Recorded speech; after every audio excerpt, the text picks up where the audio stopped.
Hi there. Welcome back. I'm Lee Sharon, and this is Old Tavern Farm. I wanted to show you something. We are well into March, and the hens are laying like crazy. So, as you guys know, I typically like to do things the hard way. That's why I homestead, among other reasons. I need to preserve my eggs. So let me just show you a picture of my refrigerator and my gray hair.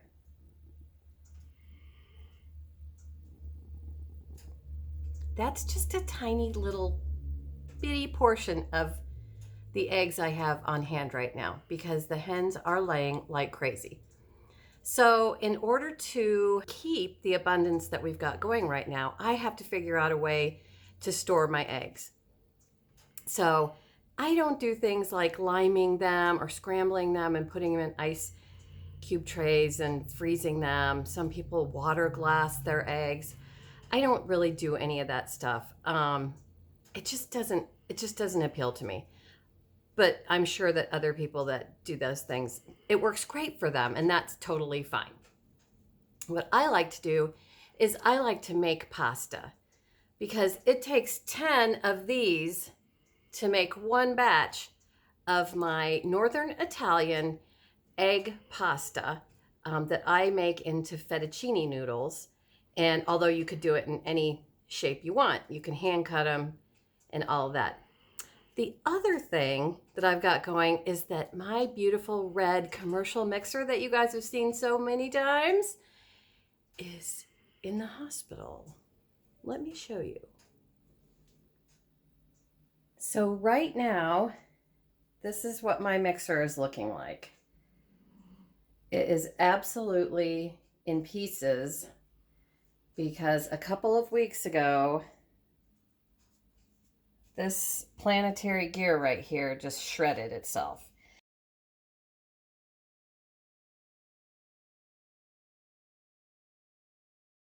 Now these are new parts, but while we were fixing the planetary gears, the motor broke.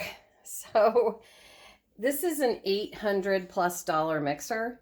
So we are really trying to repair it. My wonderful husband is doing his darndest to fix it so that we're not having to be stuck with buying a new mixer, especially since I just bought new tires this morning. So, you know, at any house, it's always something. But I'm grateful because I can actually make my own pasta by hand without using a mixer. I prefer to use a mixer.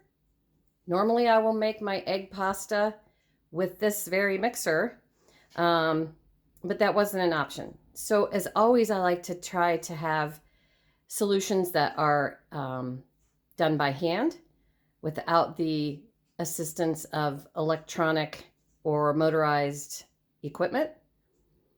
And that's what we're going to do today. I'm going to show you how to make your own egg pasta, which one batch will make loads and loads and loads, and how to preserve it and store it so you have your own supply of tons of handmade pasta for probably less than pennies, the cost of feeding your chickens and buying a 50-pound bag of flour. All right, let's get to it.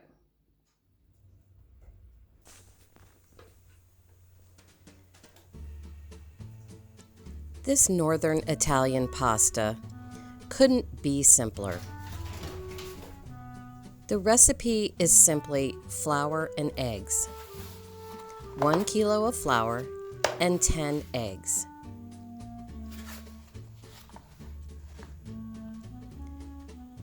I just make a well in the center of my flour and dump the eggs into the center.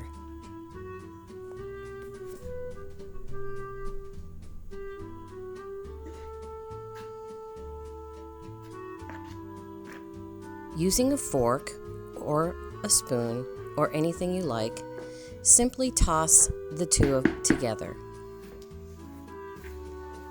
I knead lightly in the bowl and then dump my bowl onto the counter to continue kneading with a bench scraper. Sometimes called a bread knife, this tool makes it very easy to get right up underneath the pile of dough and turn it over. Sometimes your dough can be crumbly. It's okay to sprinkle it with a little bit of water to get it to the consistency that you're most comfortable with. I divide my main pile into 2 more manageable piles and wrap with plastic.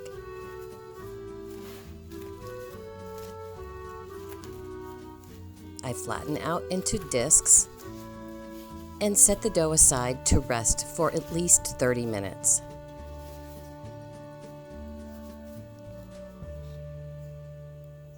You're going to start out at 1. Each of these notches has a number. 1 is the widest opening. This is the opening right here between the 2 rollers. 1 is the widest opening, and just take your rough dough, make it into manageable sizes, and just keep running your dough through the widest setting until it starts to come together, and then start clipping down the size and getting it thinner and thinner and thinner until it gets to where you want it. But you can also make any kind. You can make, here we have spaghetti size. This is fettuccine size cutters. You can roll it out and cut it yourself. You can make sheets for lasagna. You can do whatever you want. I take my discs and make the discs into several smaller pieces so that they're more easily managed. I pass each piece through the widest setting several times, folding each time in half. Once I have a smooth piece, I put the dial down to the next setting and gradually make the piece smoother and smoother.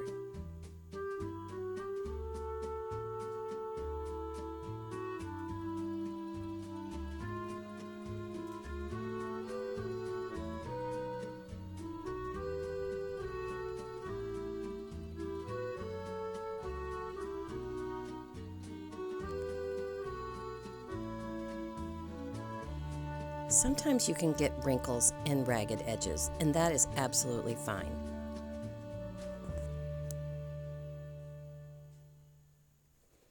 The cutting head is a separate attachment with 2 brackets on each side. They match up with the 2 brackets on the main machine. Simply slide them together.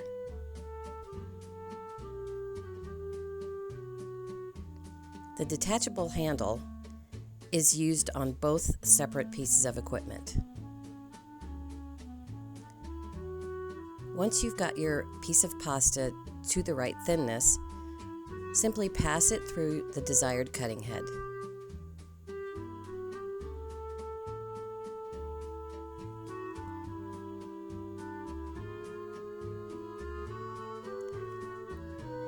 I take my fettuccine and let it dry in piles. Sprinkle a little flour, toss, and let it settle.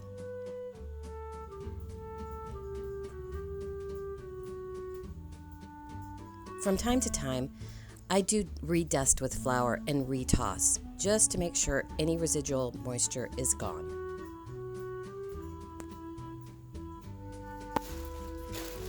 Okay, so now 24 hours has passed, and these nests of pasta are nice and hard. There's no dampness inside on the bottom.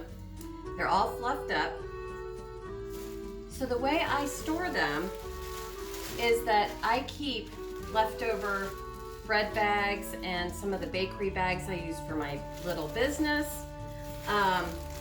Some Ziploc bags that were like the last one in the box.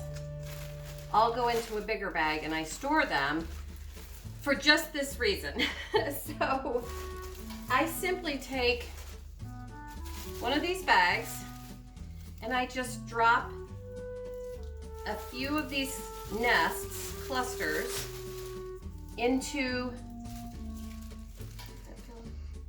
that's good, yeah.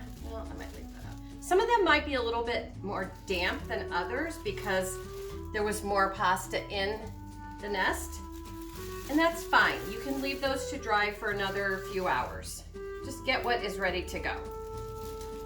So that's 4 nests in this bag right here, and that is plenty for a dinner for just my husband and myself, or add another nest for a dinner for 4.